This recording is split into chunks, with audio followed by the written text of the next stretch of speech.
Ladies and gentlemen, welcome to the New York State Boxing Hall of Fame's 12th Annual Induction and Award Ceremonies. It is my privilege to introduce our MC for the night. He was the voice of the Nets, he was the voice of the Zone, and he's also the voice of the New York State Boxing Hall of Fame, David Diamante. And ladies and gentlemen, let me hear it out there. You guys ready to meet your 2024 New York State Boxing Hall of Fame inductees? First up, he's a New York State Ringside Physician of the Year, a Ringside Physician in New York for over 30 years. He's the Editor-in-Chief of Combat Sports Medicine and is a consultant for some NFL teams. Please welcome Dr. Gerard Varlotta.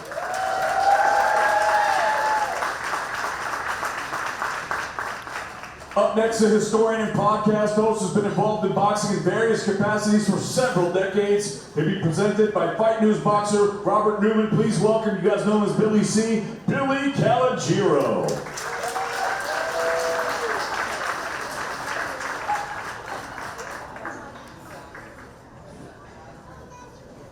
Up next, a police officer, Nissa Rodriguez. She is the most decorated amateur female boxers, one of them to come out of New York. She's undefeated as a pro to date. Please welcome Nissa Rodriguez.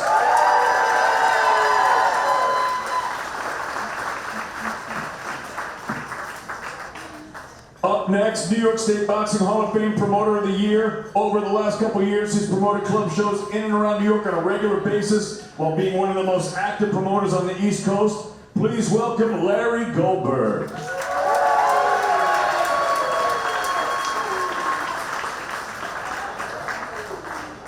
Up next, the first female to ever referee a professional boxing match in New York State.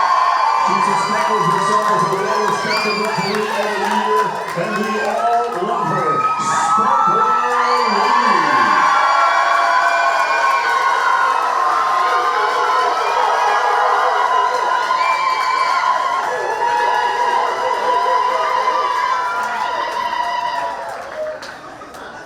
Former multi-weight world champion, he only lost one fight his entire career.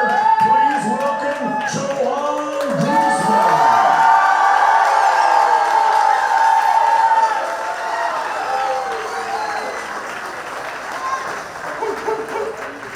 Ladies and gentlemen, former two-time world title challenger in the featherweight and super featherweight division, please welcome the Harlem Butcher, Tyrone Jackson.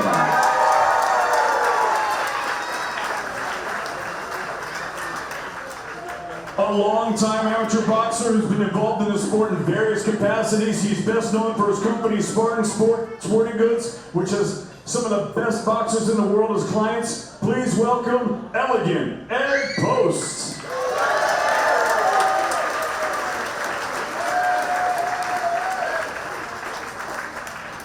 Former world lightweight heavyweight title challenger who holds victories over Dwight Muhammad Cowley and Yaki Lopez, among many others. He now joins his brother Eddie Davis as a New York State Boxing Hall of Fame inductee. Please welcome Johnny Davis.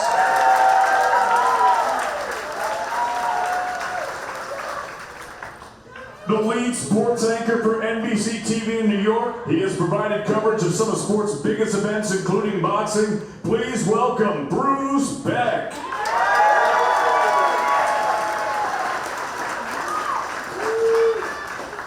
And last but certainly not least, former world junior middleweight title challenger and one of the most popular boxers to ever come from upstate New York, Rocky Fratto.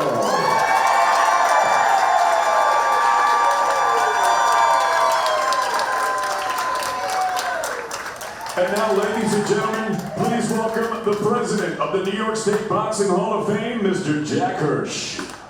In our community, there are many, many women like her, and many men who support us in what we do and make it possible. So, prayers to Martha and her family, and to all the Marthas that get overlooked in our community. Thank you. Joe Antonacci, former trainer Gene Moore, the founder and the first president of the IBF, Bob Lee, and also the man who is responsible for putting this together each and every year. He passed away very early this year in Bob Duffy. Right now, I want to ask you all to rise, as we're going to have a standing 9 count. And people ask me why a 9, because I feel part of these people are still with us. They're in our hearts of the fans, their family, their relatives. So without further ado, a standing 9 count.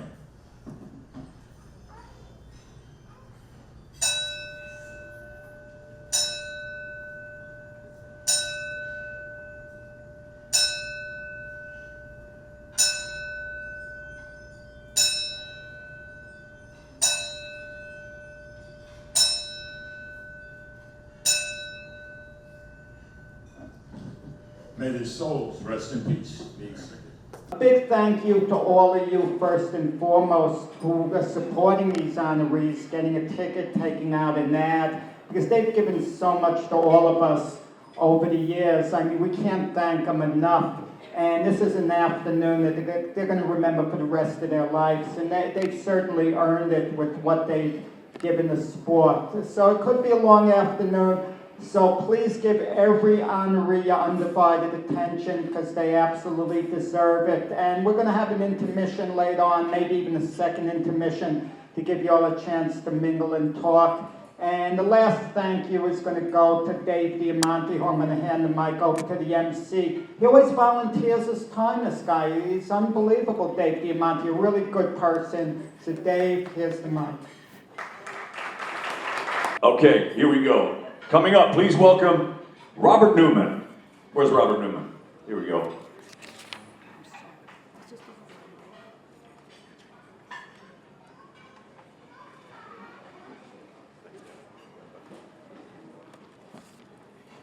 This is a big honor for me. I've known our first inductee for about 25 years or so. At 17, Rocky enlisted in the United States Army, and within a year he was the All-Army champ and the Inter-Service champ at middleweight. He beat all the Marines, the sailors, the Air Force, and that qualified him for the 1976 Olympic trials. He came up short in his bid to make the team, and in November of '76, he turned professional. He reeled off 24 straight wins, during which time he became a sparring partner for Marvelous Marvin Hagler during Hagler's prep for his first title shot against Vito Antuofermo. In '81, Fratto won the Battle of the Rockies when he beat Rocky Mosley and picked up the North American Boxing Federation junior middleweight title and a #2 ranking in the WBA for the vacant title that was vacated by Sugar Ray Leonard. Fratto would lose a heartbreaking 15-round decision. Remember those days? 15 rounds. For the vacant title against Japan's Tadashi Mihara in his adopted hometown of Rochester, New York. After 10 long, hard years in the ring and a very respectable 28-4 record, Rocky would hang up the gloves inside the ring, but he would remain present outside the ring as a trainer, manager, promoter. He guided Robert Push-Up Frazier to a title shot in the same junior middleweight division in which he competed. I am so very proud to be able to welcome the first inductee into the 2024 New York State Boxing Hall of Fame class. He's one of the nicest people I've ever met, inside the ring or out.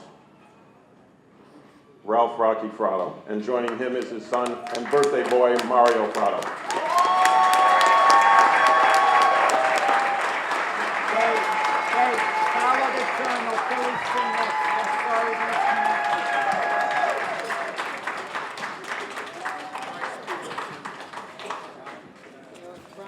Find his belt after he talks, give it to him.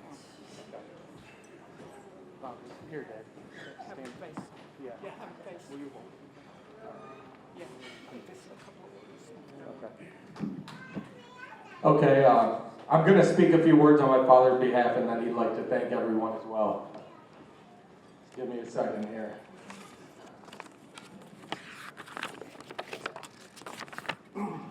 Well, thanks, Bob, for the great introduction of my father and for the birthday wishes. Today is my 40th birthday.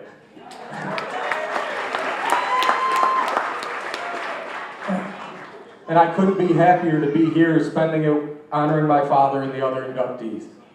My father always loved boxing. Before he ever laced up a pair of gloves himself, he'd watch all the big fights, and he'd tag along to the cards with my grandfather, who was a local boxing coach. From his very first fight, it was obvious he had talent and natural abilities, and that takes you far in boxing. But what I've always been the most proud of is his incredible heart and the will to win.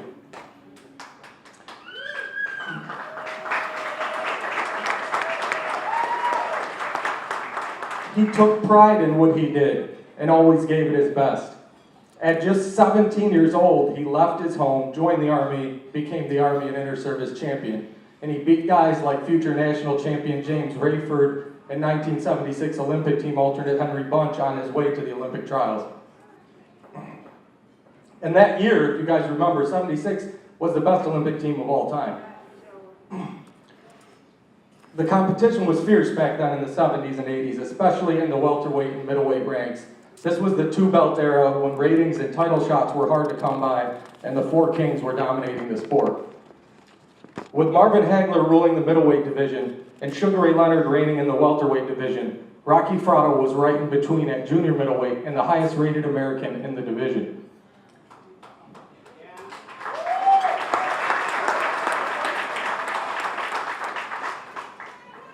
He became I hear my son cheering for me, yay, Dad. Thanks, buddy. He became an ABF champion in April of '81, beating Rocky Mosley in Rochester in a real war that kept the crowd on their feet. My father was set to fight Ayub Kaluli for the WBA title when Sugar Ray Leonard stepped in and moved up in weight for that fight, and he ultimately won the WBA crown in June of '81.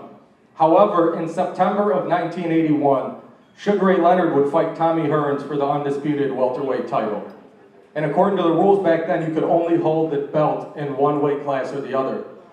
So at the time, Leonard vacated the 154-pound title. And in 1981, my father was rated number 1 in the country by the USBA and number 2 in the world by the WBA. And he got his chance for a title fight in November of '81. This was the first world title fight ever held in Rochester, New York. And like his whole career up until that point, it really helped revitalize boxing in upstate New York. One of the commentators on ESPN described it as one of the best fights he's ever seen. My father lost a one-point decision that night, and with it, the opportunity to fight Charlie Weir in South Africa for $500,000 in his first defense, which had already been negotiated with Bob Arum and Top Rank. Every fighter wants to be world champion someday. It was my father's dream, but I truly believe losing that fight was the best thing that ever happened to him. Shortly after that loss, he married my mother and had us 3 boys. Now he has 5 beautiful grandchildren and a 6th on the way.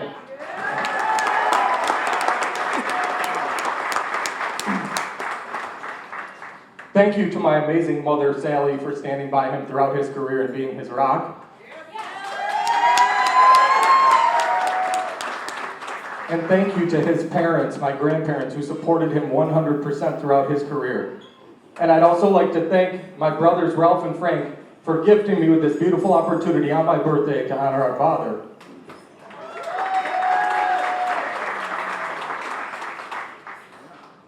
My father also would like to thank all the fans who came out for him time and time again throughout his career. My father loves boxing. He loves the people in boxing even more, especially other fighters. We all know that boxing people are the most down-to-earth people who will give you the shirts off their backs. His boxing friends have remained his friends for life, and he's always grateful for that. On behalf of my father, Rocky Fratto, I'd like to thank Jack Hirsch and the entire New York State Boxing Hall of Fame for this incredible honor. Congratulations to all of the inductees, and thank you everybody who came here to support this class of 2024. God bless you all. Thank you.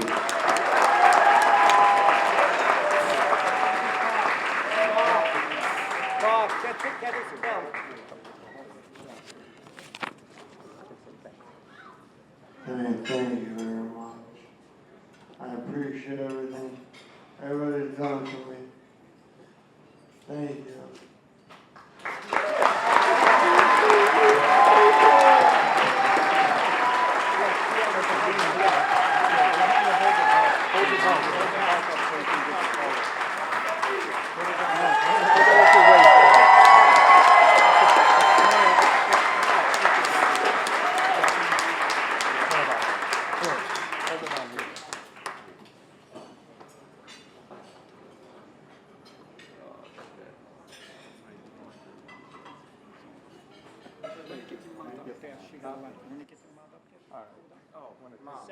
Sally, come up here.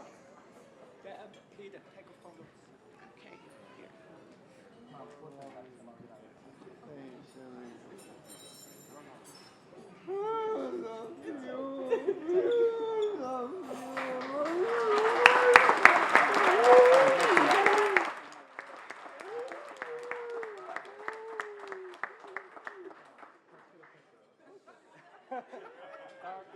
We got an emotional moment here.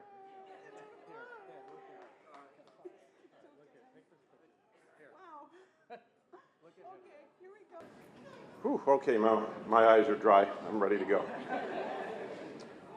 Bill Calogero, affectionately known as Billy C, has been involved in the pro boxing business for over 35 years. As a manager, promoter, advisor, matchmaker, boxing historian, writer, TV and radio host, and boxing personality.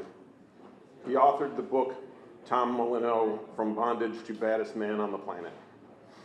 Talking Boxing with Billy C runs live every day for 2 hours from 8 to 10 in the morning on the internet on www.billycboxing.com. How's that for a plug, Billy? It's simulcast on FM and AM radio stations across the country and Canada, and it's available via podcast with over 250,000 combined podcast subscribers and on demand as well as YouTube channel. My favorite thing about this guy, besides running into him at the fights in upstate New York and talking about boxing, is his $1 million smile. Please welcome our second inductee into the 2024 New York State Boxing Hall of Fame, Billy C. Bill Calogero.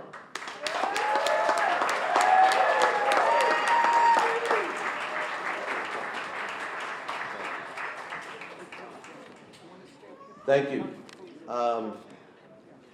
Jack has indicated I got to cut it short, so I only have 20 pages here. But I grew up watching fights on TV during a great era in the 60s and 70s.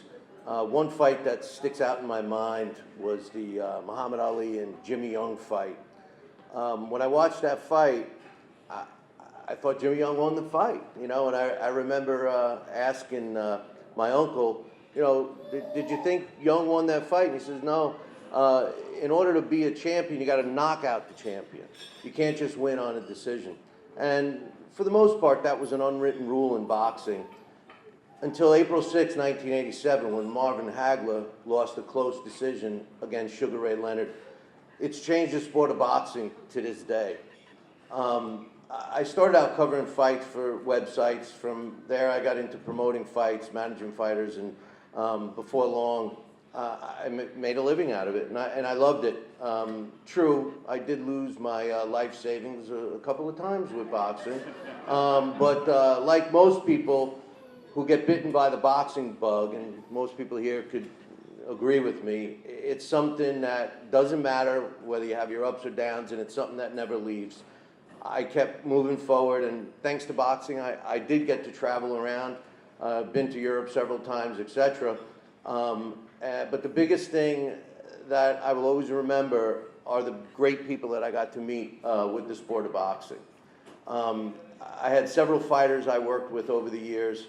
Chevelle Halbach, together we won several world titles together. In 2003, my brother convinced me, after all the beatings I was taking from promotion and everything else, my brother convinced me to open up a gym, which I did not really want to do, but he talked me into it, and we opened up a gym in Poughkeepsie, New York. As is the case with most gyms, it's hard to get people to come into a strictly boxing gym. So we were coming up with ideas of how to promote the gym. And that's when the infamous Jeremy C., my cousin, came up with the idea of the show, the Talking Boxing with Billy C. show. I thought maybe doing a live show out of the gym would entice people to join the gym. That didn't work, but the show did get picked up after our pilot. And as Bob mentioned, we did very well. We ended up on over 30 channels, AM and FM, throughout the United States and Canada, on several TV stations, and we had over 250,000 podcast subscribers. I had a co-host who passed away from cancer, and it kind of diminished the show a little bit. I took a year off, and to be honest with you, it's never gotten back to that level. But then again, the fans have changed, and I think that was one of the things that had bothered me the most. It seemed like a lot of young fans today are only concerned with what's happening today, and I feel that boxing, unlike any other sport, fans need to understand the history of the sport, and they need to understand about all the fighters that came before them and the path that they made and opened up all the doors that the fighters of today are walking through and enjoying. And I took it personal that a lot of the younger fans were not receptive to that. That was another reason for me. It was summed up really when I was writing my book and I was promoting it on the show. Now, for those of you that never heard of Tom Molyneux, he fought for the title in 1810. Keep that date in mind, because I had a listener email me and was asking me if I could send him any links of YouTube videos of him fighting, you know. I couldn't, you know, explain to this guy that they didn't even have cameras in 1810, let alone YouTube. Nonetheless, it was a great run, and we still do the show, and we enjoy it. I want to thank everybody from the New York State Boxing Hall of Fame who have given me this honor, and joining the rest of the greats here for the 2024.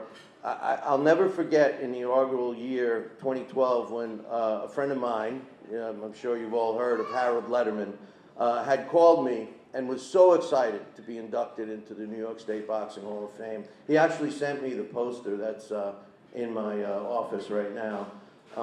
So I just want to thank, first and foremost, all the listeners and viewers that have supported us over the years. We're in our 21st year, actually.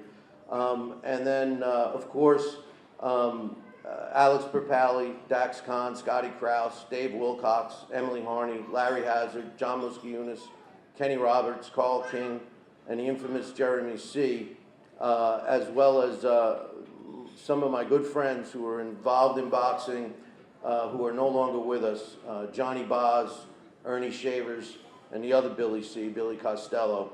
And last but not least, a man who was like a brother to me, and he was my co-host, and after we lost him, it was very difficult to do the show, and that's the late, great Sal Rocky Senecola.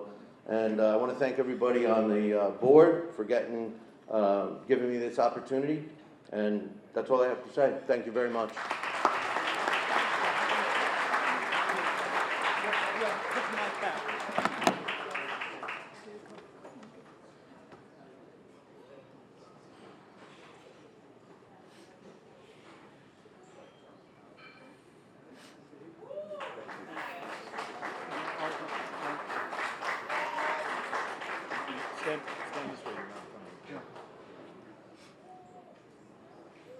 Thank you, David. And before I get into Bruce Beck, I just got to say, it looks great that we're back here again. And I personally have to say, and I think we all should say, a big thank you to Henry Hascup and Jack Hirsch. You have no clue what working 25 hours a day is. They did it.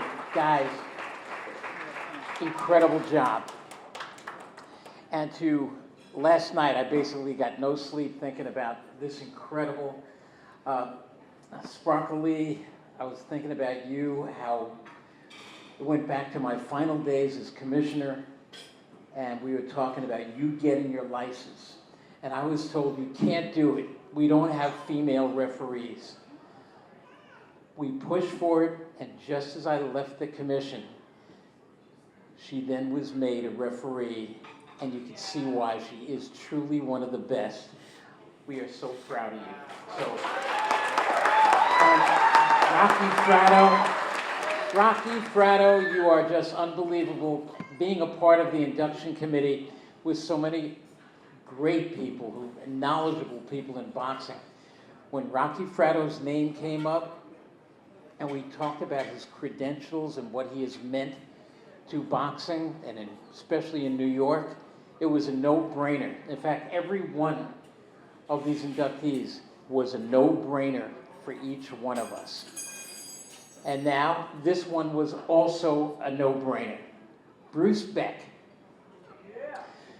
Many of us, most of us, maybe all of us, watch Bruce Beck on a nightly basis. My wife and I, basically, we're watching him at 5:30 on NBC, and when we're in our pajamas, we're tucked away. We don't go to sleep until Bruce Beck says good night, and then on comes the next show. So Bruce, thanks for tucking us in. But it was back in the mid-1980s. I was then on the USA Network and working for ESPN and so many other networks, and I got hired by the Madison Square Garden Network. And they told me, you're going to be working with two guys. One, the voice of the New York Rangers, Sam Rosen, who truly is one of the all-time greats and still doing that in his final year of announcing. And they said, you're going to be working with a kid, basically graduated from Ithaca College, from Livingston, New Jersey, now a New Yorker, who loves boxing. Well, it turned out that kid was Bruce Beck. And Bruce Beck and I met. He became, of all the guys that I've ever worked with, and that ranges from Howard Cosell and Jim Lampley and so many other greats, there was nobody like Bruce Beck. Now, I would show up. I always felt that I was the most prepared announcer ever. I would do my homework and bring pages and pages, except Bruce would show up with something like this.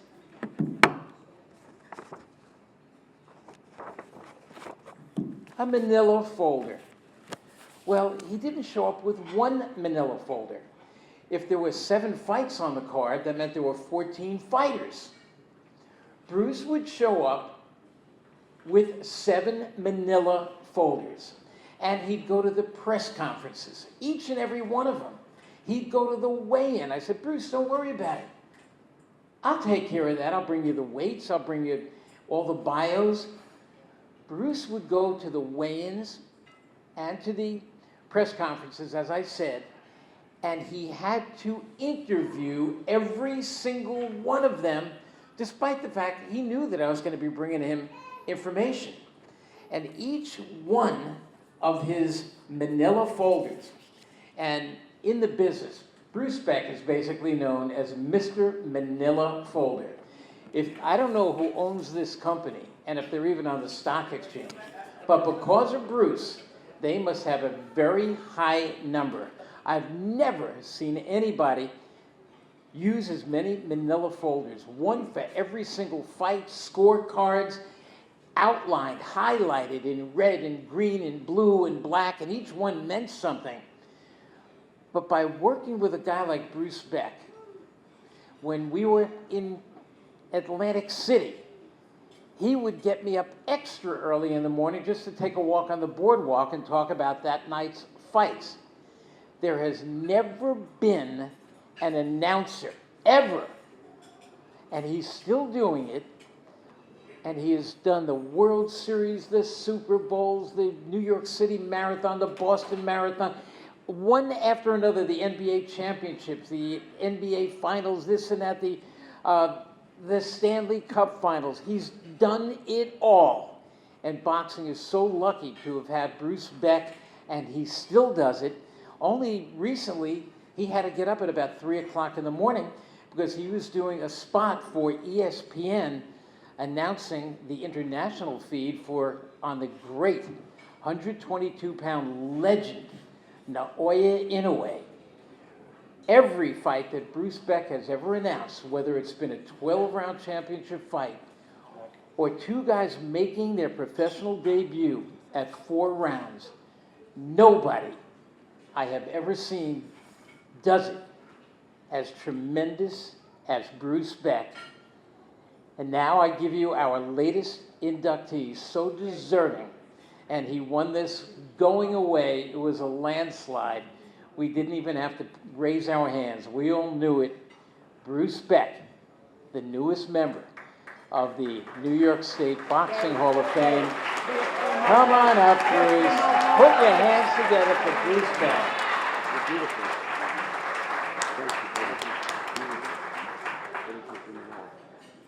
He's got his manila folders with him.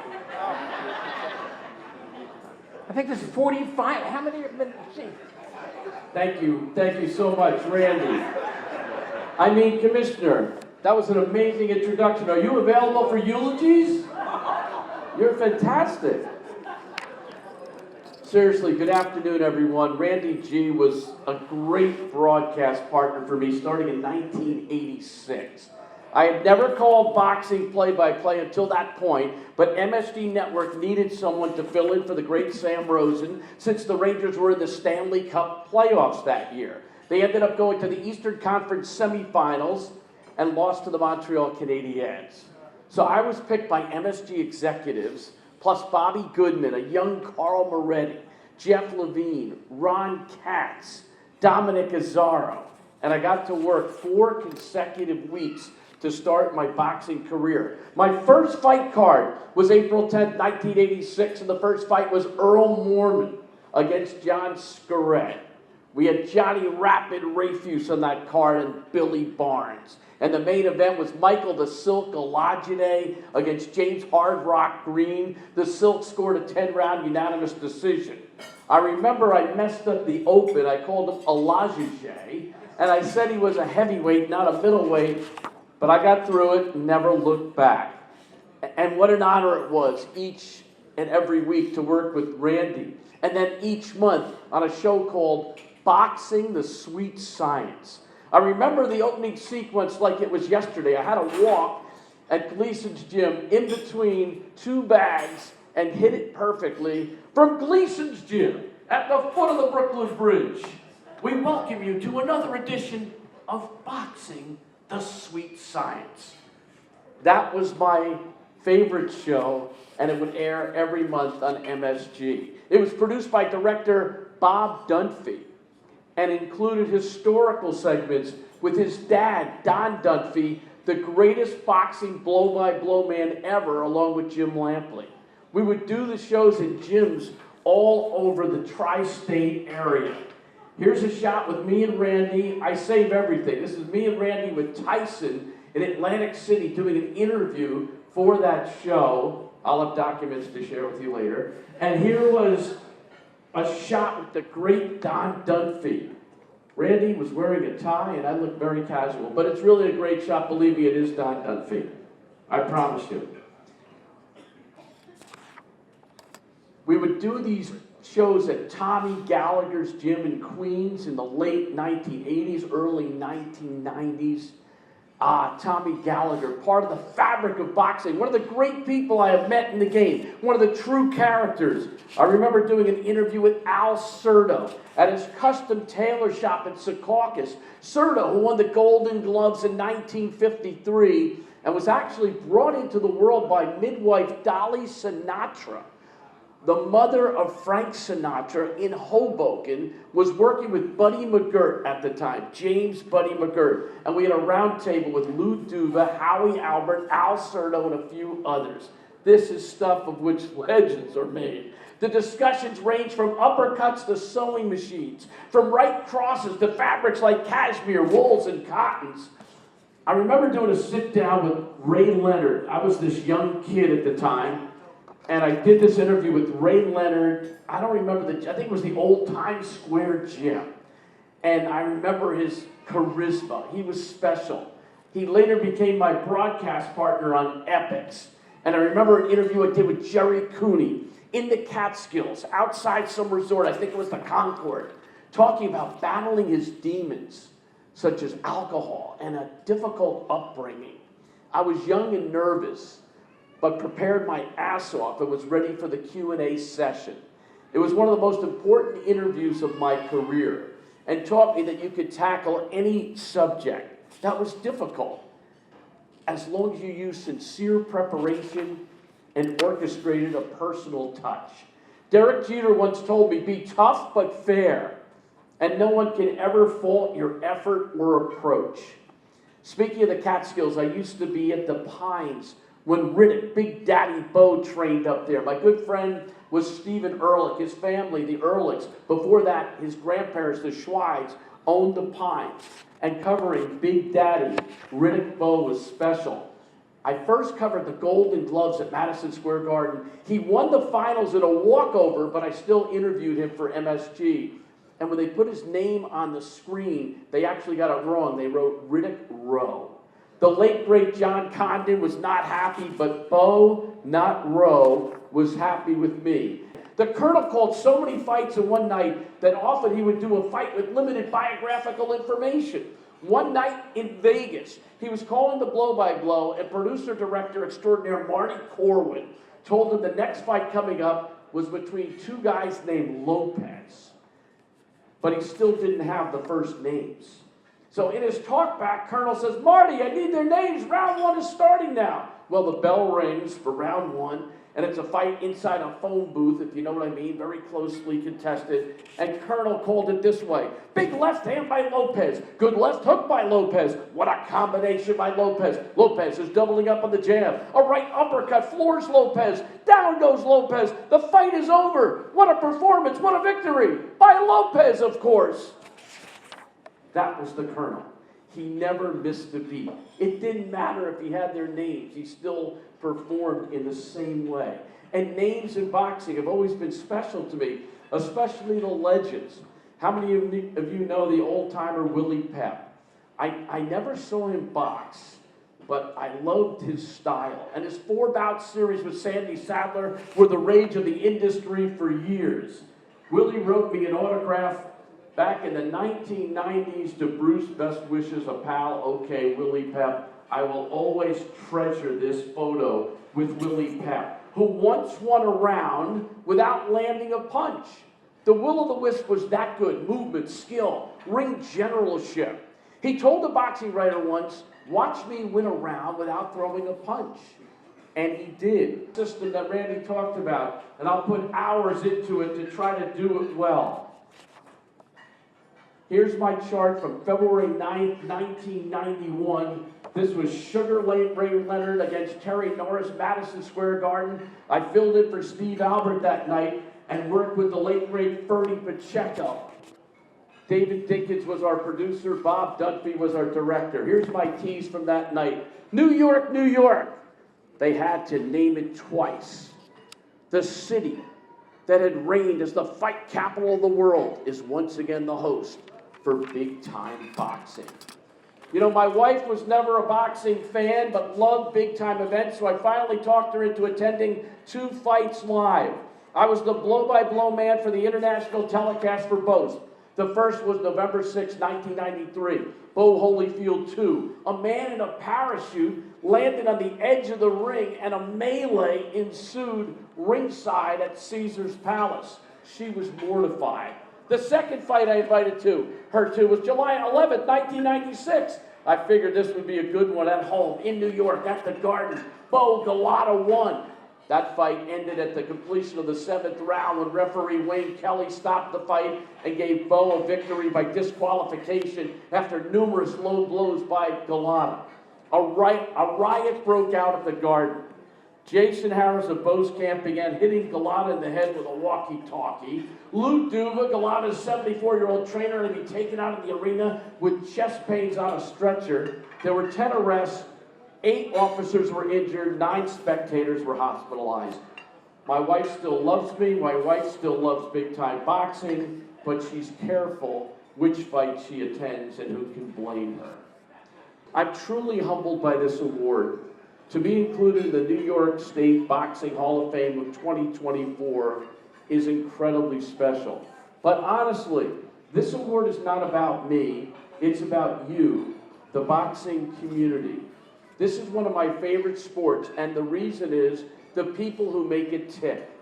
The fighters, the trainers, the promoters, the cut men, and oh, did I love the cut men. Al the Sphinx Gavin, Eddie the Clock Aliano, Ralph Close the Cut Citron. The broadcasters, the judges, the referees, the officials, the commissioners, and the fans. I have so much love, appreciation, and respect for you and what you have brought to the sport. I love boxing, but I love you even more. And many of you do it without being in the spotlight and without worrying about being recognized or not. And it reminds me of one of my favorite quotes from Muhammad Ali.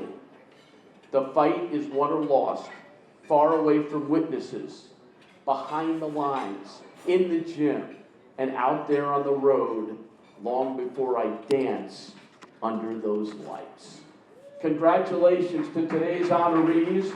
I'm in awe of all of you, and I'm grateful to share the stage with you as well. Thank you very much.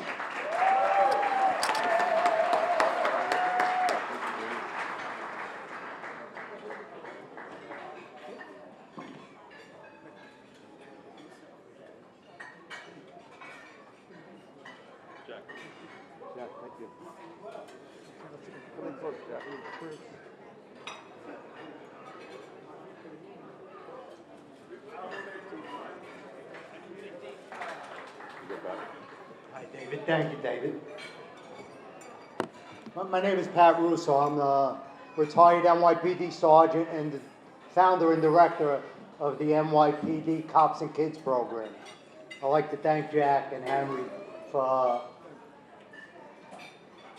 inducting my new partner in the New York City Cops and Kids program, Nissa Rodriguez, because Nissa really personifies everything that we love. I know everybody in this room loves boxing, and Nissa truly personifies everything that boxing's all about. Everybody that's been in the ring before knows when you're first in the ring and you drop your left hand, you're going to get hit with a right cross.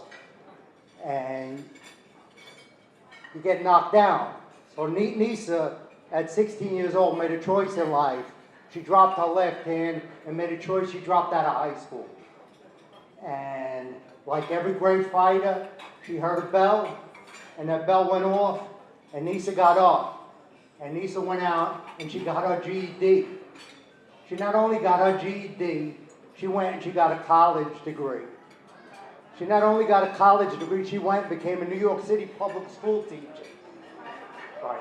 She not only became a New York City public school teacher, she took the test to become an NYPD police officer, left teaching, and today she's an NYPD New York City police officer.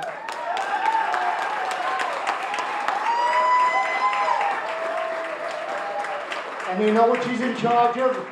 She's in charge of keeping kids off the streets to make sure they don't make mistakes in life and get knocked down. She's the perfect person to be the prospect of the year, not only in the ring, but outside the ring. And that personifies what our program is about, creating champions in the ring and outside the ring. And here's Nissa Rodriguez, prospect of the year, a champion not only in the ring, but outside the ring.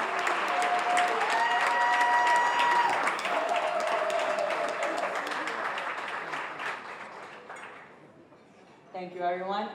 First and foremost, I want to say I'm blessed by the Lord to give me not one passion of boxing, but two is serving the city of New York, and I do it proudly.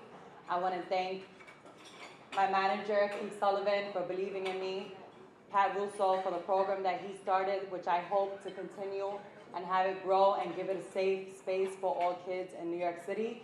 I want to thank my trainer, Jimmy Sosa, the whole Sosa family, not just my trainers, his family, because we know fighting is a hard sport, but we don't realize how our families are affected in it, so I want to thank you truly.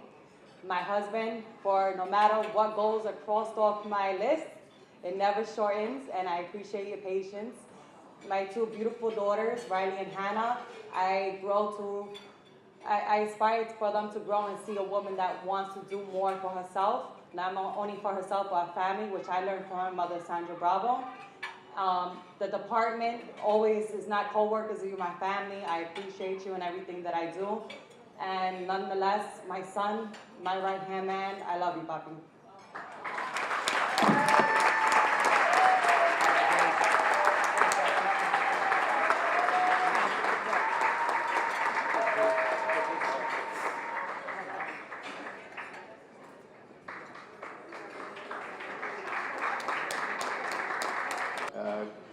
Hello, everybody. I want to start off by introducing myself. My name is Broadway Joe. I'm a boxing journalist.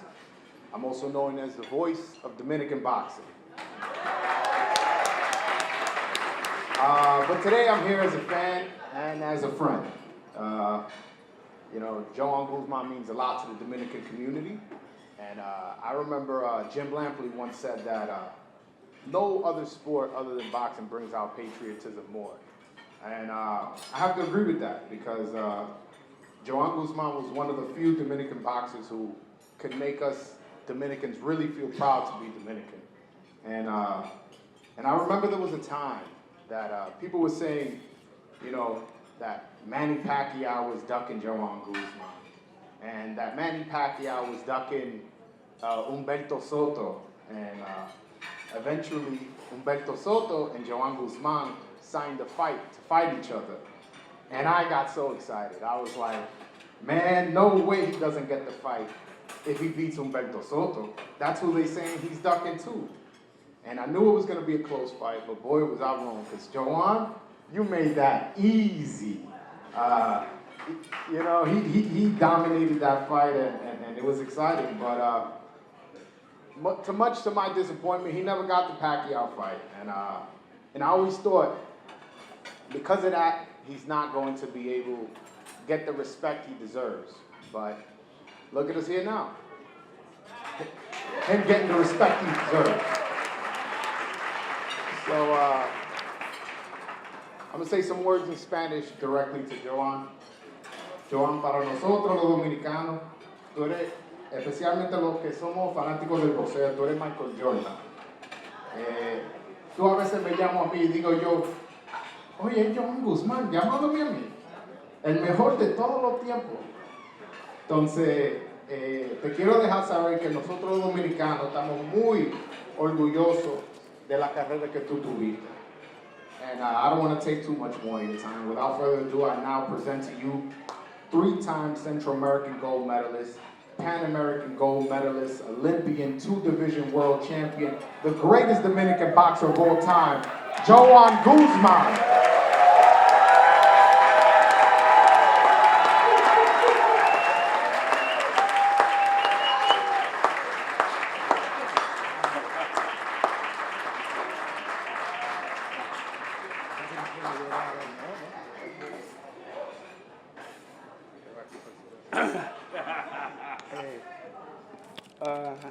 Thank you everybody for being here. Sorry, because last night, I'm coached last night, I working like a 2 Dominican kid fight last night. Yeah, I'm cried tomorrow in the ring, now I can talk. Bro, thank you everybody for being here. Now,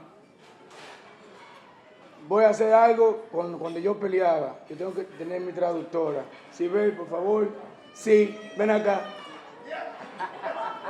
That's my good translator when me fight long time ago. Come on. Yeah. Sí. ¿Ese graba? I don't know. No, that's not. That's working? Okay. Okay. Gracias a todo el mundo por estar aquí. De verdad estoy contento, emocionado. Thank you everyone for being here. He's very emotional. He's happy to be here. He's proud of these accomplishments. For those of you that didn't understand him, I was his translator when he was boxing. We're more than family. I've known him for about 20 years plus, so we have a history. De verdad, estoy contento. Muchas caras que tenía muchos años que no lo veía, como mi manager José Núñez, que antes de ser mi manager era mi pana full en el gym, y yo lo motivé, le dije, ¿tú quieres ser mi manager? Ven, para que sea mi manager. Said it's many faces that he's seen here today that he hasn't seen for years, including his former manager, Jose Nunez, who before being his manager, prior to that, was a friend. They met each other at the gym and he just welcomed him onto his team. Y estoy un poco nervioso. La historia mía de Nueva York la voy a contar un poquito. Comencé en el Gleason Gym en el 97. Estaban haciendo sparring y me pusieron a hacer sparring con Junior John. His career started in New York at Gleason's Gym in 1997. They were sparring and they made him the sparring partner for Junior Jones. Para esos tiempos el gimnasio Gleason era como si fuera una gallera. Los sparring ahí eran de verdad, eran reales. Y cuando yo subí al ring a hacer sparring con Junior Jones, nadie me conocía. When you would walk into Gleason's and they were sparring, there were real matchups that you wouldn't find anywhere else in the city. And when they called me to go up there and spar against Junior Jones, no one knew who I was, no one expected me to do what I did. Cuando hice lo que tuve que hacer, solamente lo que yo sabía en inglés decirle era, remember my name, remember my name. He said after he got in the ring and did what he had to do, the only phrase he knew in English was, remember my name. But in this moment, my career is up. There I miss a lot of good people, like my man Luis, my family, like my two brothers, my best friend from Dominican. You know, I'm inside. Wife. My wife. Your wife. Wait. My wife, my kid, you know. I'm too excited. I don't know, I can speak tomorrow. Thank you, Sibel, de verdad. I'm too excited, but I want to put somebody say something by me, my son, Joan Guzman Jr. Ven acá. He can speak for me.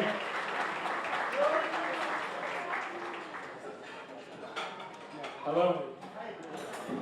So, my name is Joan Guzman Jr., and I'm not going to talk about nothing boxing. I just want you guys to know this guy is an amazing father. Amazing father. He's never made me feel bad. He's never made me feel worse than I ever felt. Nothing, ever. He's so understanding. He's such an amazing person. And you could tell him about anything, he will understand. And he's just my role model for my whole life. My whole life, he's just been my role model. I watch every fight. I follow him everywhere. I ask him so many questions. I ask him about what he thinks. I tell him about what? I tell him about me. Anything I can say. I'll never feel unappreciated in this family. It's because of this man right here. Only this man. All this tough guy, boxing, etc. He's such a sweet person. I've never felt such love and such appreciation from anyone else.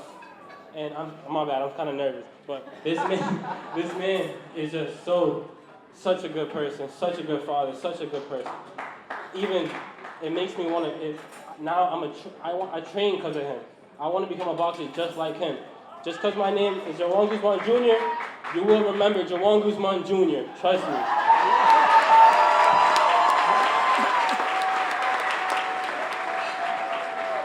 Gracias. Thank you so much.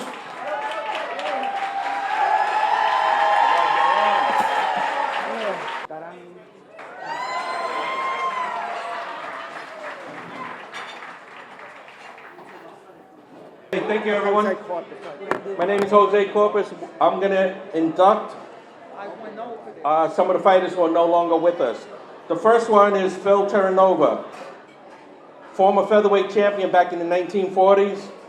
a dynamic featherweight briefly known as the Patent Leather Kid because of his slick back hair. He had wins over Jackie Calogero, Sandy Sadler, former featherweight champ in 1943, one of the first champions to come out of Gleason's gym. The tough Terranova lost part of his foot when he was a child in a truck accident. Still, despite that, he went on to have 99 fights in his career. And here to receive the honor of Phil Terranova, Bob Terranova. Thank you. I want to thank the New York State Boxing Hall of Fame for inducting my Uncle Phil, for finding me. It's an honor. I appreciate it. I'm sure he would as well. And I miss all the Friday night fights with Don Dunphy and sitting with my uncles around the TV set. Appreciate it. Thank you very much.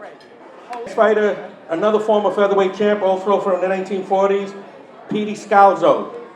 A world champion in the 1940s, former Golden Glove champ, over 112 fights in his career, former resident of Corona, Queens, later moved on to Long Island, was a long-time member with charitable causes in his career. Petey Scalzo, now in the New York Hall of Fame. Former bantamweight champion, Panama Al Brown.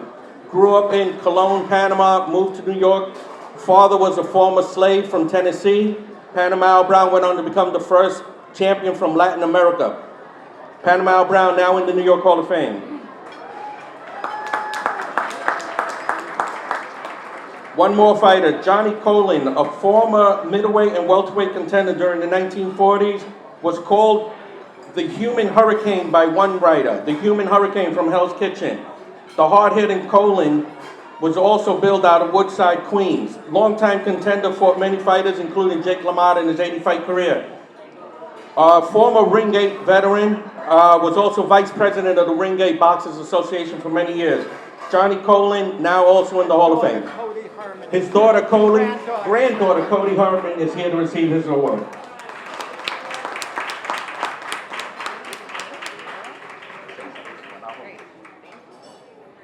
Thank you all so much. On behalf of my family, I'd like to thank the New York State Athletic Commission and the New York State Boxing Hall of Fame for inducting my grandfather, Johnny Colan, into the 2024 class. He really loved the sport and he dedicated his life to the sport and his family, really fighting his way out of Hell's Kitchen, moving the family to Astoria, which changed my life forever and so many people's lives in our family.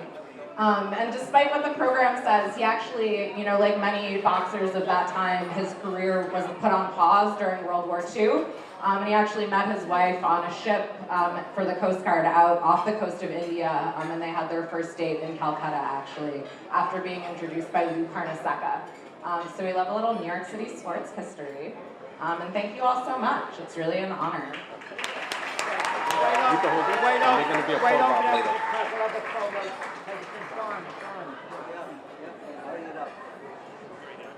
Hi, Don Majeski. It's my honor. Shakespeare wrote that the quality of mercy is not strained, and it's those are twice blessed. Well, I'm 4 times blessed with the honor of inducting 4 of the most deserving, greatest people ever existed in the history of New York boxing, and this honor for these 4 individuals is way, way overdue. I'll give you quickly the deceased members who are going to get inducted, the 2 who do not have any relatives here, then we'll follow up the 2 who have their descendants here to receive the award. Leo P. Flynn was a boxing manager who had a 40-year career in the sport. He managed 200 fighters over the course of his long professional life in boxing. It was John Lardner, the great writer, once described a successful fight manager is somebody who makes money in large, bold scoops without recourse to manual labor, and that was Leo P. Flynn. He was a scallywag, a hustler, a huckster, a con man. In other words, he was a boxing manager. And he did it better than anybody who ever lived. A little bit of an example on how Leo P. Flynn did business. There was another great mountebank of a manager named Bill Daly, who in his youth wanted to be a promoter. And as a teenager, he went to Leo P. Flynn and said, "Mr. Flynn, I need your help. I want to promote a show." He says, "Don't worry, son. I'll take care of everything for you. I'll put in six fights on the show, and that's all you have to do. You don't even have to make a guarantee. just give each fighter 20% percentage of the house. Of course, it added up to 120%, but that didn't bother Leo P. Flynn. When Leo P. Flynn died, he was the idol of everybody in boxing. He left a $200,000 estate, $100,000 in diamonds, and a Rolls Royce. Of course, this being in boxing, his brother sued the widow, and they settled out of court. So that's Leo P. Flynn, again, one of the great boxing managers of all time.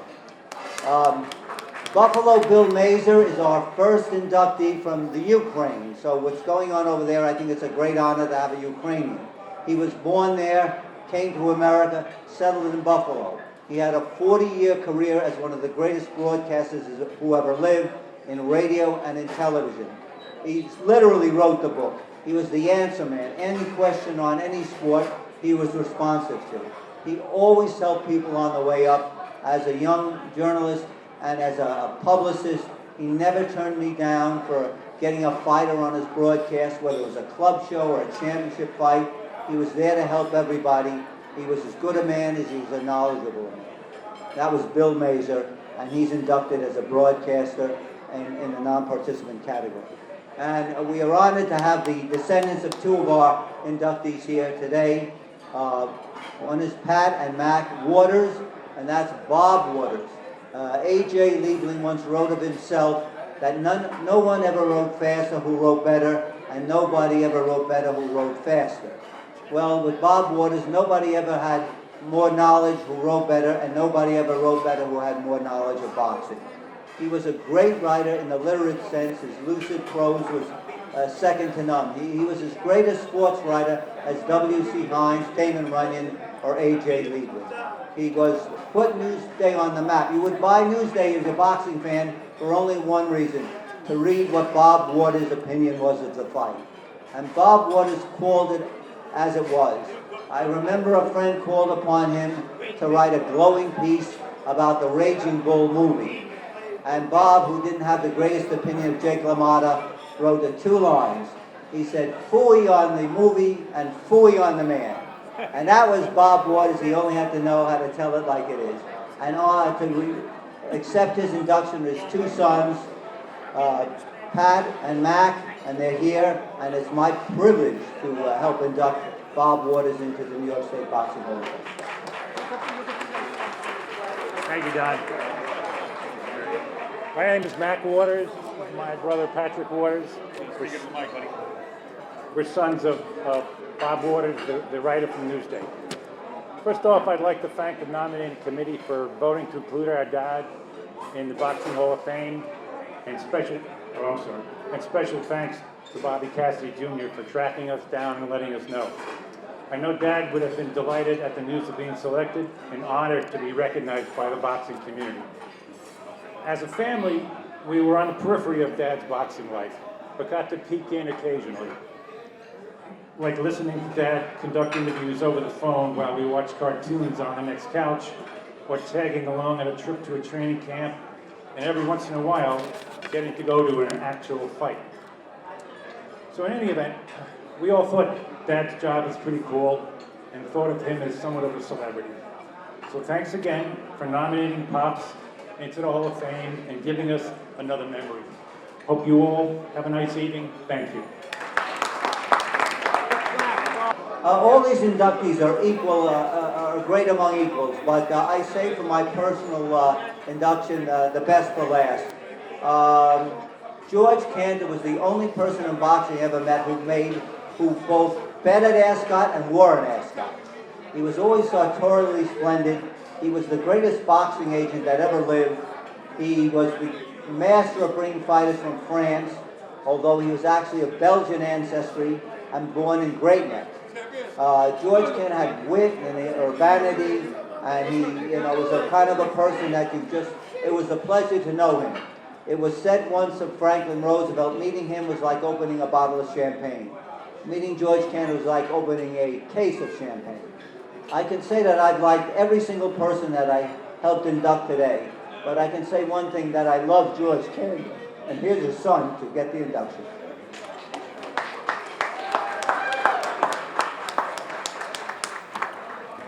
Well, So by way of quick introduction, my name is Pete Kantor. I'm a horse doctor, cancer researcher, college professor, and I was asked to keep this brief, which was odd for a college professor to even try. My father was George Kantor, a World War II veteran of the infantry, and he got into boxing in the early 50s. At that time, he helped promote Sugar Ray Robinson's fights. He was his corner man and his cut man. I think my father could best be summed up by words of Patty Flood, who was part of Don King's inner circle. In a Sports Illustrated feature article about my father, Patty Flood, he called him Mr. Debonair. He called him, he's a trainer, a promoter, a manager, a psychologist. My God, I don't know what he is. And at that time, he began to work with and for Don King. And Don King's quote about my father was, "George Kantor is my foreign representative. I want to rule the world, and I figure with George, I've got a good shot at Europe." My father was born in 1915, got into boxing in the 50s. He passed away in 1996. His favorite fighter of all time was Sugar Ray Robinson. He considered him absolutely the best.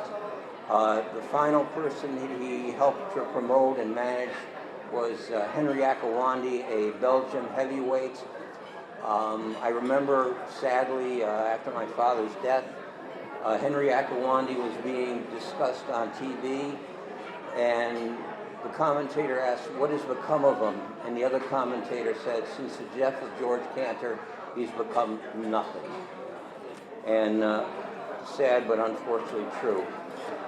My father was best known for bringing French fighters to America, people like Marcel Cerdan, Vilmain, Marcel Pigou, many, many others. He worked very closely with an incredible boxing promoter in Paris.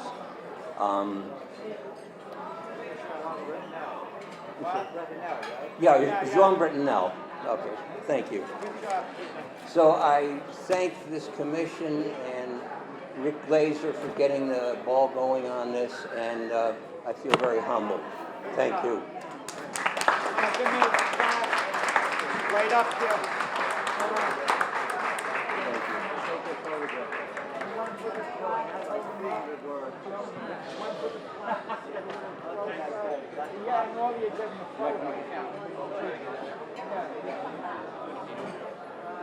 No, go to family members. And with it.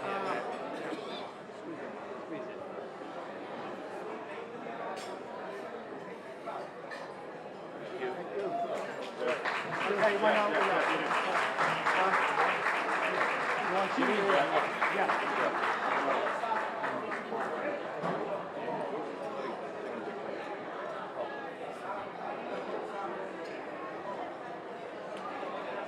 Great job keeping the legacy alive with family members. It's really nice. And now to induct Sparkle Lee. Please welcome her son, Jimmy Kimball.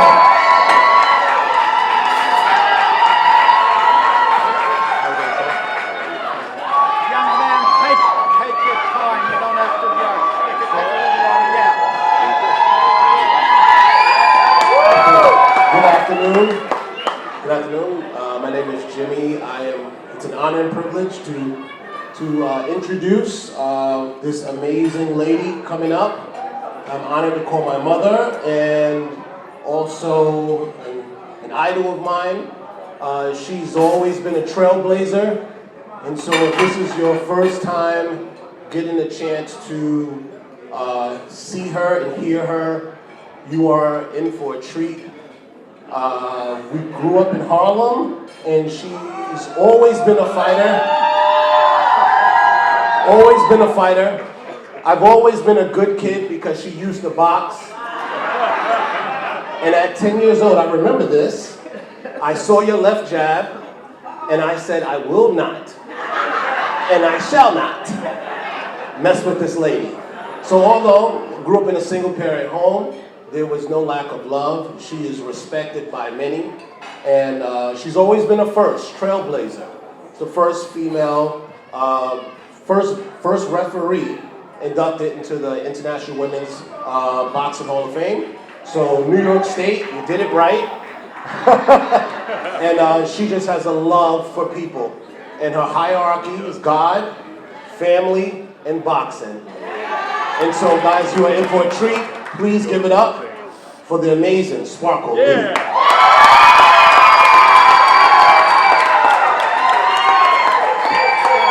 got the best.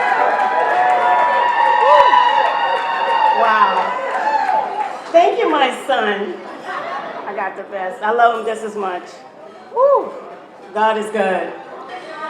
Wow. Thank you for that beautiful introduction. First, I would like to thank God, because without him, this day is not possible. I would like to thank the New York State Boxing Hall of Fame Committee for this great honor. And congratulations to all the honorees today. I would like to thank my entire family. I see you guys, I see you.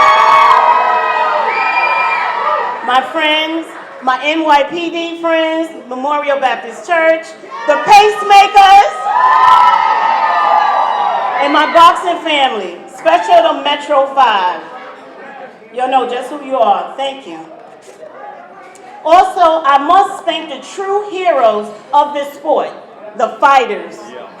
The men and women who put their lives on the line each time they step in the ring. Thank you. Okay, all right. If anyone would have told this Harlem girl that she would be standing here in front of you being inducted into the New York State Boxing Hall of Fame, I would have said, boy, bye. But in 2015, when I was inducted into the International Women Boxing Hall of Fame, I honestly thought that would be the highlight of my career. To bear witness to women, recognizing women in all our awesomeness. I was like, damn, that's amazing. It just shows me that we have plans for our lives, but God has bigger plans for us. And you know his plans are bigger than we could ever imagine. This journey has been very humbling for me. I can remember the first day I walked into Gleason's gym, almost 40 years ago. Wow, that's a long time. It didn't look like a Blink Fitness or a New York Sports Club at all, trust me. As soon as you walk in there, you could smell the men's sweat. I was like, ugh. There was a few heavy bags, some speed bags, ropes, and a boxing ring. I had no idea what to expect. But once we started training with coaches like Hector Roca and Ricky Young, just to name a few, the training was intense, but I was hooked. Now, around 1984, I became an amateur boxing official. And in 1998, I became the first female to officiate the New York Daily News Golden Gloves. I officiated with USA Boxing for over 15 years. So I ain't just get here, okay? I was blessed to actually have my first fight in 2001, and I became the first female referee appointed to the New York State Athletic Commission. And everything else is history. Now, I don't just tell you this just to brag, but you need to understand. It's not where you start in life, but where you finish that counts. Boxing has allowed me to travel the world, like Ireland, Argentina, Japan, South Africa, Denmark, just to name a few. I even met Prince Albert II of Monaco. Who would have dreamed that? This is why I'm extremely humbled by this journey. My message is very simple: dream. We gotta dream big. We gotta dream hard. I mean, like Dr. Martin Luther King, I have a dream. Dream, y'all. Dream so big it scares you. But don't just be a dreamer, be a doer. Because only then will you see your dreams manifest into reality. I've struggled at times being a female in this arena. I had to overcome certain fears and challenges in order to move forward in this boxing game. But in the process, I've come to realize if you really want something, Like if you really want something bad enough, you just gotta do it. Even if it scares you, do it anyway. If something that you never did before, do it. If you have haters around you and they say you can't, triple do it. Now listen, your haters are your elevators. Remember that. They're not here to destroy you, but they are here to develop you. I wrote a quote once by a man named Jim Whittaker. He was the first American to climb Mount Everest. And he said, you can never conquer a mountain. You can only conquer yourself. Let's go get it, y'all. Thank you, and God bless.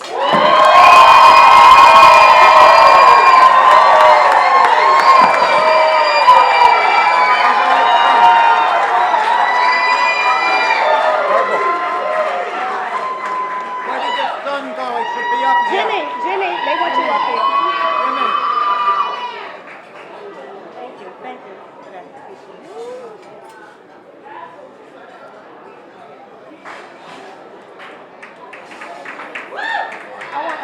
Yeah, let's get started.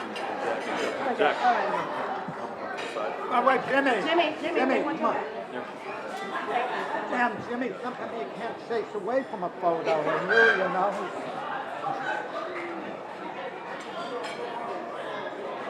Thank you. Great job. Thank you.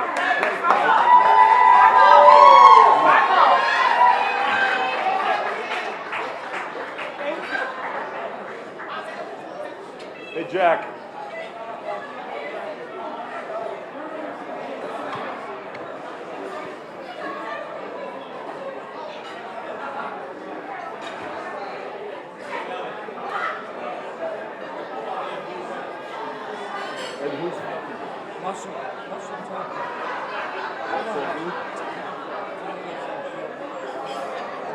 Okay, continues right now with the induction of Elegant Ed with Russell Targrove.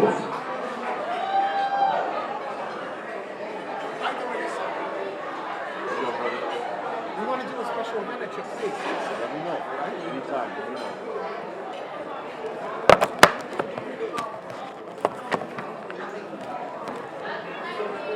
Good afternoon, ladies and gentlemen. It's so wonderful. It's an honor to be here amongst some of our boxing legends over the years, and of course it is a pleasure to be the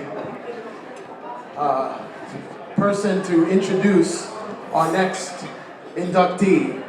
My dear friend, Elegant Ed Post Espasti, as everybody knows, in some form or fashion, has been a part of the boxing community, boxing family for over 65 years.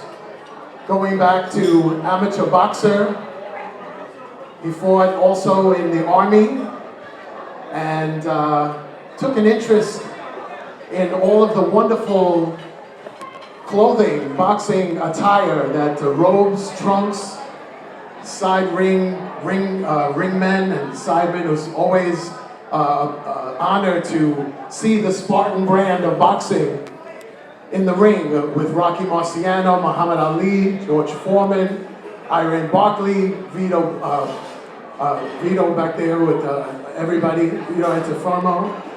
Everybody knows Ed Post.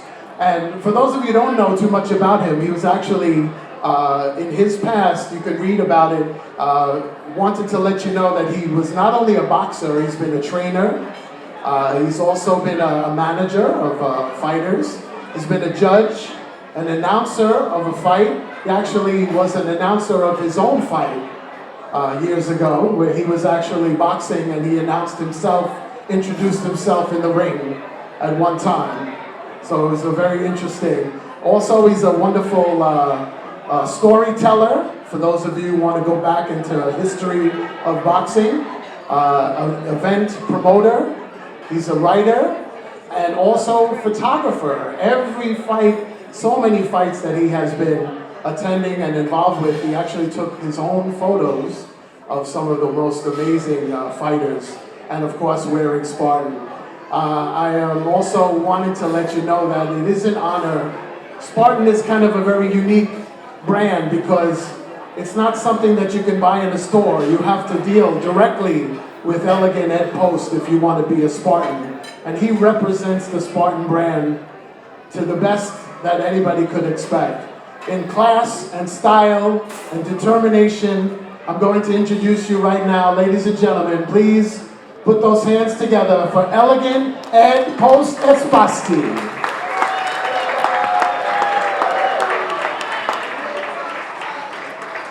Thank you, my friend. Russo. Good afternoon, ladies and gentlemen.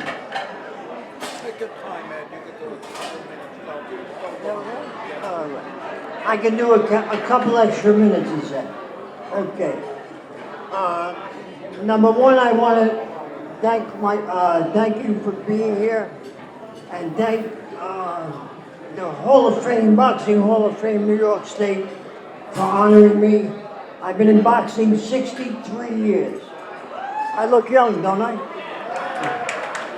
I'm 78. And moving on, hopefully. I want to first thank my mother and father. May they rest in peace. They're watching me right now in heaven. And I want to thank my adorable wife, who I spent 27 years married to. Her name was Vivian. And unfortunately, she passed away a year and a half ago from pancreatic cancer. But God needed an angel, so He chose her. So I respect that. She fought very hard. She fought so hard all the way to the 12th round. Okay, what I did want to say is I want to honor two men who trained me for my they passed on, was Joe LaGuardia and Al Arciello. They were great PAL coaches. They taught me, besides being a fighter, they taught me morality, being a good man, and being an honest man. And that's what's important in life. Then I fought 7 amateur champions. Johnny Mills, Shuby Streets, Tyrone Phelps, Johnny Little. I can't remember them all, but they were all champions. And national champion was, I got beat up in the Olympic trials, unfortunately, by slamming Sammy Nesmith. I was his 75th win, 73rd win. He had 2 losses and fought in 7 countries and knocked out 5. And that's including me too, unfortunately. But it was a good test.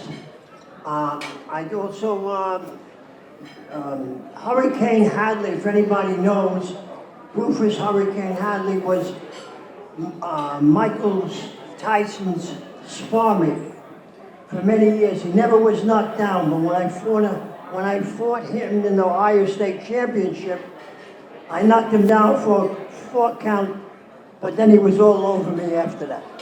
So, but it was a good test. He's only 6'3½". But it was a lot of fun. And we became very good friends. And he used to go with Mike to Japan and everywhere else that Mike had to fight and be a sparmate. So he used to wear my clothes. Mike did one time, but Hurricane Hadley wore it all the time, which was very nice of him. We became good friends. You know what's funny about boxing? When you're with fighters, even if you fight them, you become best friends for the rest of your life. It's amazing. You would not believe it. You know, your enemy's in the ring. But when you come out of the ring, you're hugging, you become friendship. And that's very, very important in life. Just as the people here. We're all good friends. What I wanted to say was, I'm just going to give you 3 main things that were the greatest times of my life besides tonight. I was a referee for about 12 years or so, and Jake LaMotta came down with Carmen Basilio and Gene Fullmer. They were the middleweight champions of the world. And what they did, they honored me with a plaque as a referee for 12 years in Brooklyn. I used to do all the smokers and Golden Glove fights in those years. Then I became a referee. As a referee, I was only an amateur referee. They didn't have any openings to be a pro referee. But I had a lot of fun, and I enjoyed every bit of it. I'll give you one for instance. Everybody knows Emil Griffith. Emil Griffith was a 6-time world champion. I had the pleasure of boxing him in exhibition in Madison Square Garden. Under me was Tony Danza. Under him was Geraldo Rivera. And then John Johnson. I had the main bout of the night. And the pleasure of it was just to get in the ring with the 6-time world champion. We were friends, but in the ring we didn't look like friends. But he was a beautiful man and took it easy with me. And it was a great thrill. And then I was going to say, good, I just got stumped. Let me think. I had the pleasure of meeting Ray Arcel. In 1985, I was fighting again for the New York Athletic Club. That's the club in New York that has all the gold medal winners. They had 32 winners this year in the Olympics. They have hundreds and hundreds throughout the years of gold, silver, and bronze medal winners. So I fought for the title, the 175-pound title, for the New York Athletic Club. I had to win 2 or 3 fights, I forget which. And I won the fight. Bert Sugar gave me 2 out of 3 rounds. All the other judges gave me 3. Bert said I was fooling around too much. I wasn't serious in 1 round. But Ray Arcel gave me the belt of the New York Athletic Club, which I won. And it was just an honor because Ray Arcel, as you know, as a fighting enthusiast, was the man who trained Roberto Duran. So just an honor to be with him and receiving that award, which was beautiful. I just want to say that from boxing experience, I went into taking care of fighters. I owned several fighters, not owned, but what do you call it? Pushed them into trying to be champions. Unfortunately, they didn't succeed, but they did very well. And they had pretty decent records. John Bolton, M6 team, the team who lost to Tony. I trained him for 21 fights. Then I went into promoting fights, promoted wrestling and boxing shows, which I had a good time with. So I'm going to put a close on this. I just want to say I love the sport with all my heart. My wife said, sometimes I think you love the sport more than you. I said, no. I said, I just love the sport because I was brought up with my father, holding my legs, doing sit-ups and helping me and teaching me a few things. So I just want to say, I hope everybody had a beautiful time tonight. I love you all, and this is a great award, and I'm very happy to achieve it. And thank you, the New York State Boxing Hall of Fame.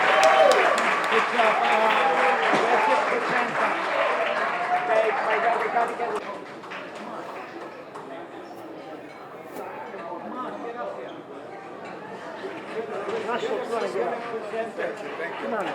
All right, come with us.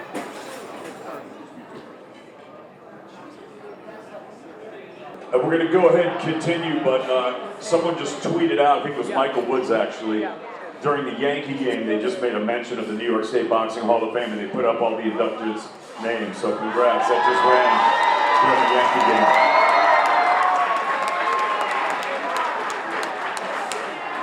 So we're going to go ahead and bring up the former IBO heavyweight champion of the world this time, Sonia Monikis, there she is. Love you, Sonia. And she's going to go ahead and present Larry Goldberg with an award. How are you? It's so good to see you.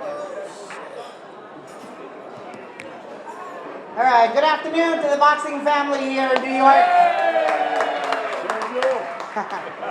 I'm happy to see some of my people, Sparkle Lee, when I won my first Golden Gloves title, she was the referee in the ring, and I gave her a big hug after they declared me the winner, and she was like, you know, my stablemate Nissa, you know, proud of her and her joining our team. But I'm here for somebody really special today.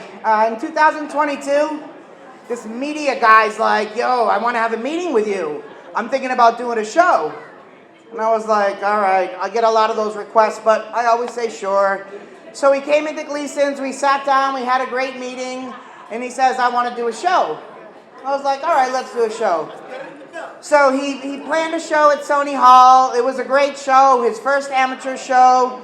It was a successful show, even though him and I almost ended up as the main event of the evening. But it was a great show.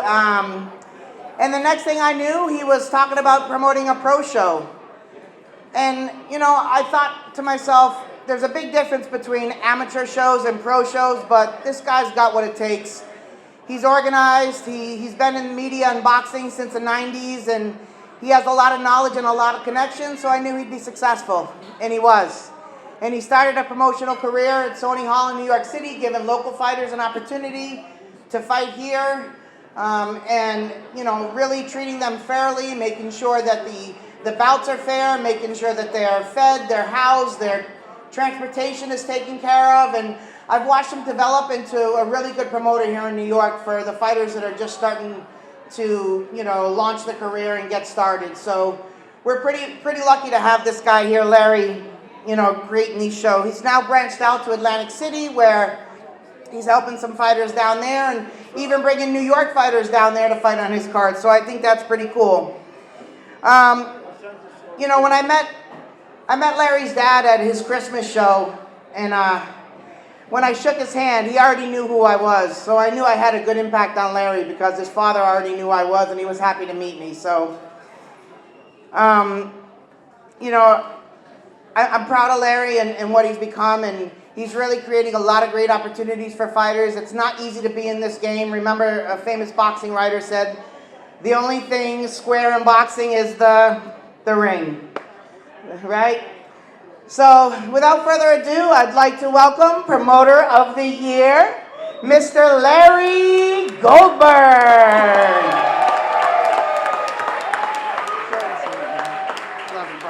Congratulations. She's not joking. That first fight, I would have lost in that main event, badly.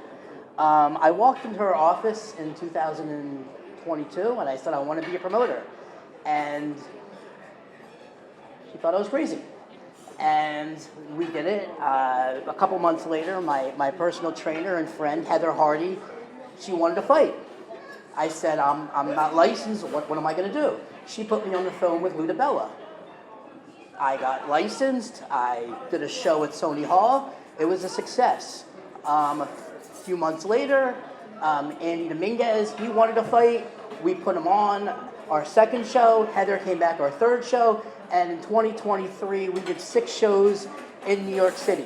To put that in perspective, New York State only sanctioned 16 shows in the entire year, and we did 6 of them. Boxing is quite an interesting sport. I've met a lot of interesting people. I'd like to give a shout out to people over at table number 13.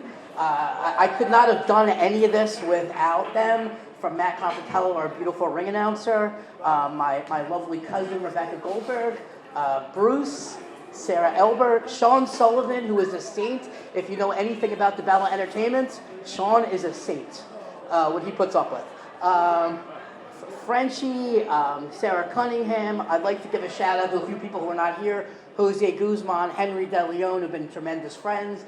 Jill Diamond has been a mentor and a friend. Otto Wallin, who I knew from Mendez Boxing, actually headlined my last event in Atlantic City, which was our second event on DAZN. Otto, I appreciate you giving me the opportunity. That was a big step up for all of us.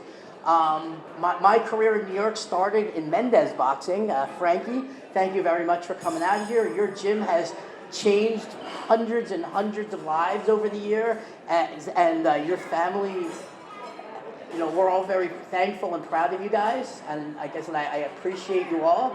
It's truly an honor to be recognized by this Hall of Fame this Hall of Fame, which has inducted one of my mentors who passed away a few years ago, Stan Hoffman, to some of my favorite fighters such as Mike Tyson, Zab Judah, Lou DiBella. He's a fighter in a different way. I'd like to thank Randy Gordon, who's back there somewhere, who's been a huge help. I'd like to thank Jack, who called me up out of the blue and asked me if I'd like to be in it. And Jack, I mean, thank you.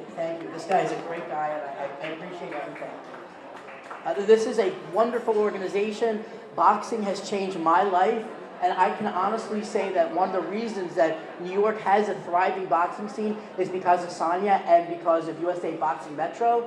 It is very underreported how many fights and how many events that USA Boxing Metro puts on in this area, how many fighters, how many kids' lives that her organization has changed, and it's just been amazing to be a small part of it. So, like I said, in conclusion, I got started into this. My father helped me out. He passed away in between my 5th and 6th show, and it's been very rough. If he was still alive, we would have put Sparkle's church section to shame. He would have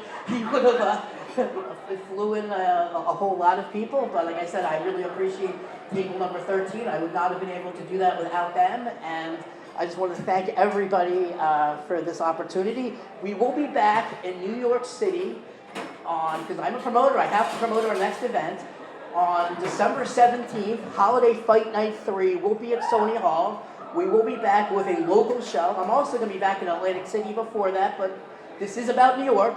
And I'd also like to give one last shout out to a man who's not here, but a huge, huge help to me, Matt Delaglio, who is the director of boxing in New York State. I don't think anybody understands how well boxing is run in New York State and how it's different than any other state. Tom Hauser wrote on the very first article that if you promote boxing, imagine herding 20 cats. To promote boxing in New York, imagine herding 50 cats. We have very comprehensive medicals, insurance, regulations, matches that will fly in 49 other states will not fly in New York. So if a fighter is fighting in New York, they are the best, and they are fighting the best. Thank you all very much for this opportunity. It means the world to me.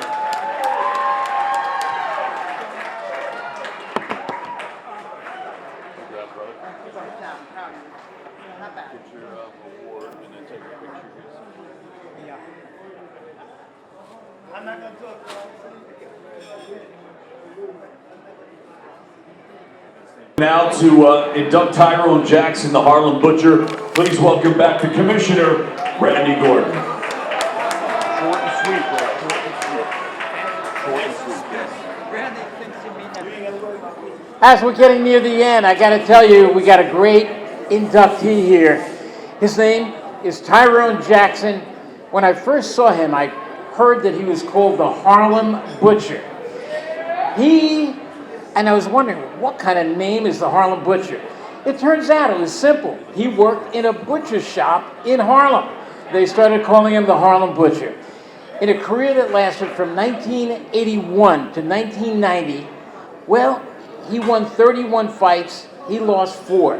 He came back in 1997, 1998, and he lost those 2 fights, did very well, 4 divisions up from his 130 pounds.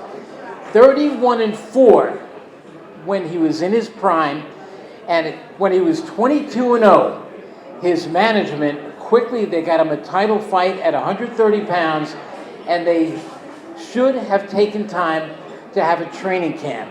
His training camp, instead of about 8 weeks, was more like 8 days. And then he had to go to South Korea to fight for the championship.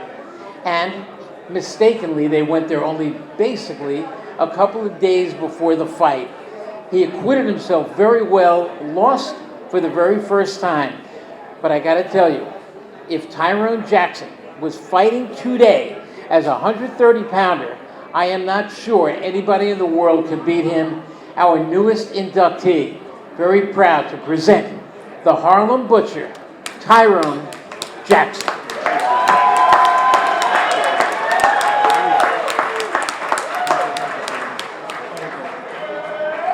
We're gonna make this short and sweet. I'm not no real talker, so I'm just glad that all these people is here to see what goes on in boxing, especially when you get inducted into the Hall of Fame. I got my main man, Greg G, right there on the floor. I got Sharon in the back. I got Melvina. I got Johnny over here. I got a whole bunch of other people that know me. Now, the last thing that I thought, other than being in boxing, was being inducted into the Hall of Fame. So when I got the phone call, I asked the guy, I said, "You sure you calling Tyrone Jackson?" "Yeah, you the Harlem Butcher." I said, "You positive?" He said, "Yeah, I'm positive." I said, "Oh man, this is a big treat here." So, like I said, I'm gonna make it short and sweet. All you young boxers out there right now, I'm just gonna give you a little bit of what to do and what not to do. First thing, go back to school. Get your degree, learn how to control your money. Second, the most important thing after that is get a job. Don't let nobody take care of you. Get a job. There's a lot of nice city jobs out there. Fireman, police, whatever. Get a job so when your fighting career is over, you will have your money. Because if you don't get a job, you'll be spending your money on lavish vacations, buying stupid big houses, instead of, putting your money in the bank and putting it to work. So when your career is over, I'm an organization called Ring 10, even though I'm still pleasured by Ring 8 for getting me here.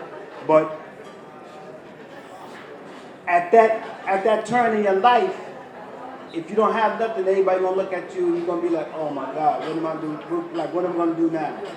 So like me, I worked 31 years while I was fighting. That's why I tell everybody, get a job. Don't be afraid. All right? So pass that on to the next set of up-and-coming champs. That's a wrap. Thank you.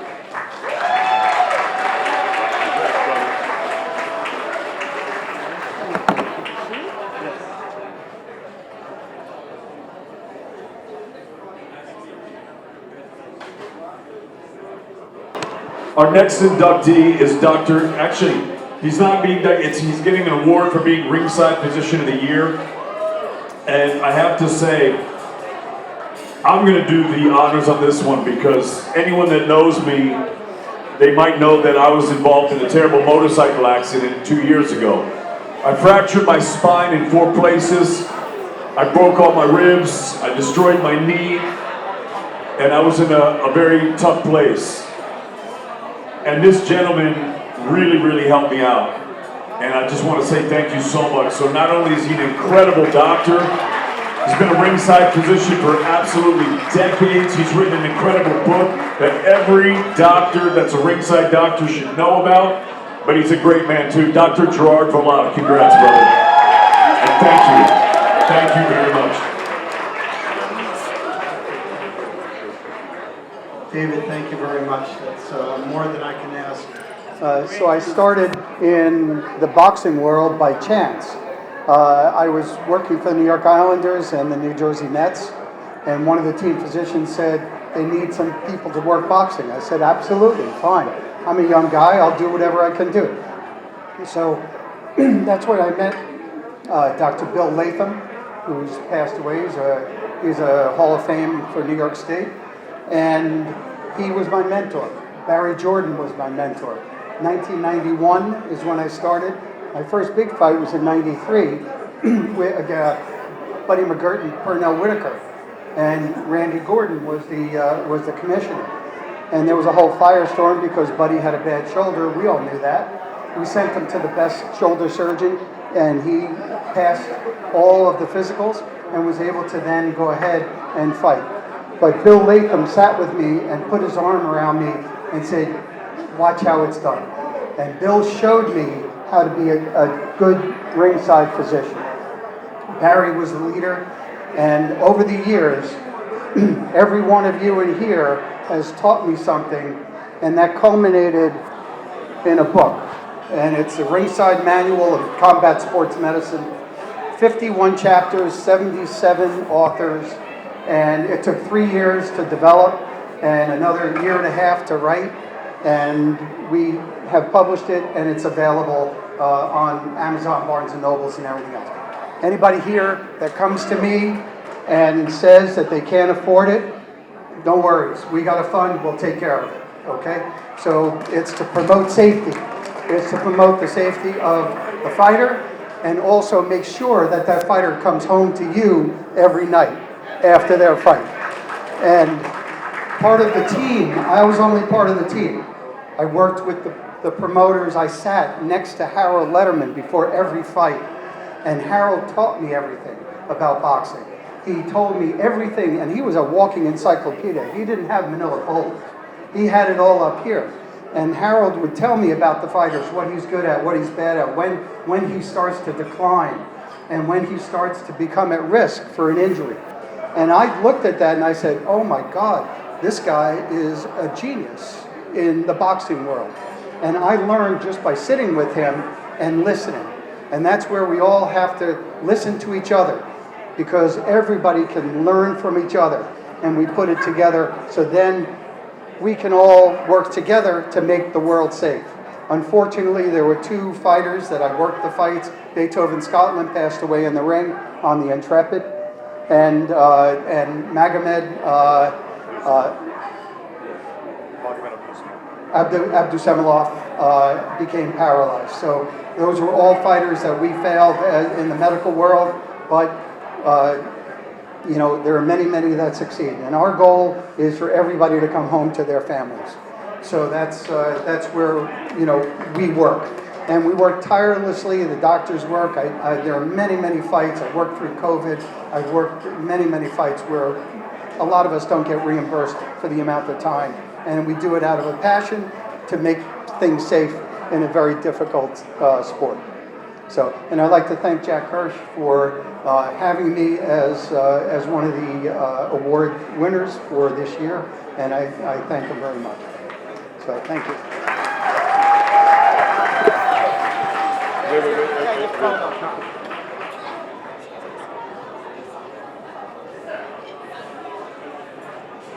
Dr. Barlotta, thank you so much, man. I love you, brother. Thank you for all your help.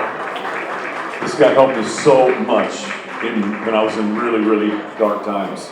I'll never forget it. Thank you, doctor. Congrats. Okay, our final inductee today is going to be Johnny Davis, and to induct him, please bring up Newsday sports writer, the great Bobby Cassidy Jr.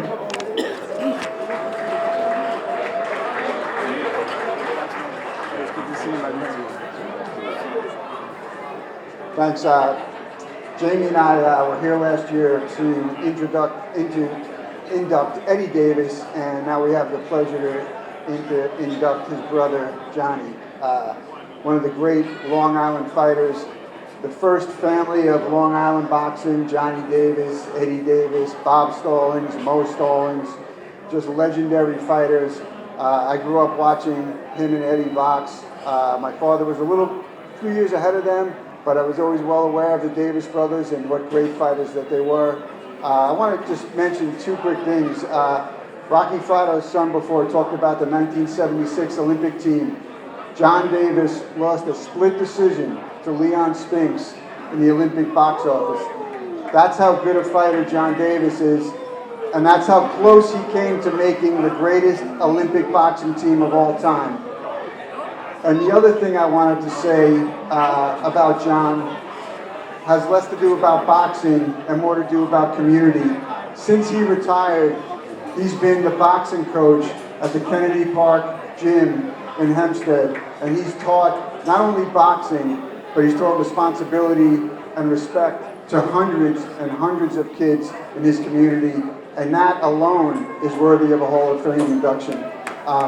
This gentleman right here, Jamie Drubin, the former cruiserweight contender and a cut man and a trainer, he walked into the Timeout Gym in Hempstead as 10 years old. He walked into that gym, and Eddie and John Davis took him under his wing, ended up becoming a professional boxer himself, but always had the guidance of the great Davis brothers looking out for him as a young kid.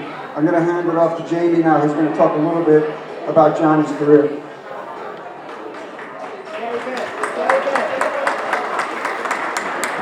Good afternoon. Congratulations to everybody here. Johnny and Davis, I met him in 1975. I was 10 years old, like Bobby was saying. I knew a little bit, but him and his brother taught me a lot. And I watched John and Eddie in all their pro fights. When I met them, they just come out of the Olympic trials. Again, like they said, he came very close to beating Leon Spinks. Later on, I watched John fight Dwight Muhammad Kwai. He beat Dwight Muhammad Kwai. They fought again, and it was a split decision.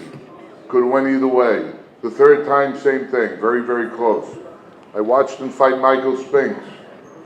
Very tough fight. The best fight I ever saw him in was against Yaki Lopez.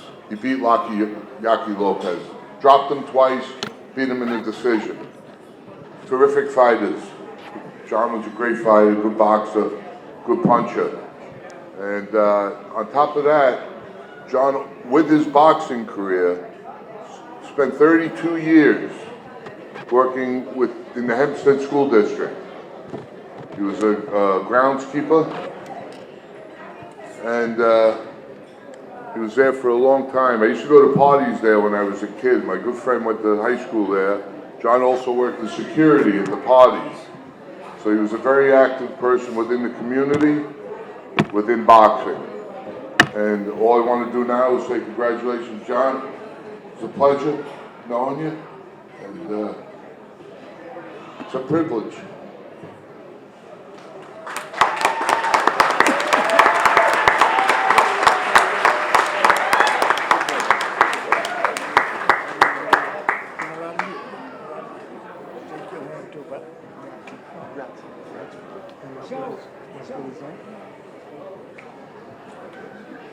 I guess they say the best for last.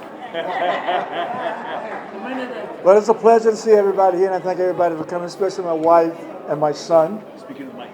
I'm not speaking to it. Okay, I started up. Thank everyone for coming.